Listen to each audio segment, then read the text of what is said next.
ഖബറെന്നു കേട്ടാൽ തൽക്ഷണം തേണ്ടതാ കണ്ടാലുടൻ വാ വിട്ടു നീ കരയേണ്ടതാ.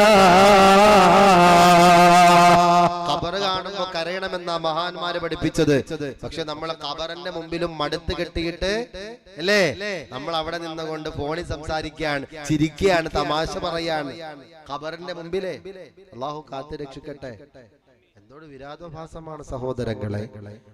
നമ്മൾ പറയുന്നത് ഒന്ന്, പ്രവർത്തിക്കുന്നത് മറ്റൊന്നാണ്.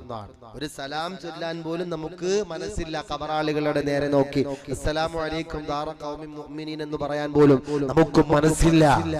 അവിടെ നമ്മൾ പോയി ഫോൺ വിളിക്കാൻ, വാട്സാപ്പിൽ ചാറ്റാൻ, ഖബറിന്റെ മുമ്പിൽ പോയിരുന്നിട്ട്, ചാരത്ത് പോയിരുന്നിട്ട്, ഫേസ്ബുക്കിൽ നമ്മൾ നോക്കാൻ, ഇൻസ്റ്റഗ്രാമിൽ നമ്മൾ സെർച്ച് ചെയ്യാൻ കാര്യങ്ങള് അല്ലേ.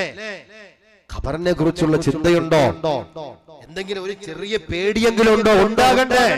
പാറകൾക്കുണ്ടായെങ്കിൽ ആ പാറകളോടിട്ട് നാളെ നരകത്തിന്റെ തീച്ചൂളയിലിട്ട് പാറകളുടെ കൂട്ടത്തിലിട്ട് കത്തിക്കുന്ന ഈ മനുഷ്യ സമൂഹത്തിന് ഒരല്പമെങ്കിലും ഒരു മാറ്റം വേണ്ടേ? അതുകൊണ്ട് വേണം മാറണം. അത് റമദാനാകുമ്പോഴല്ല.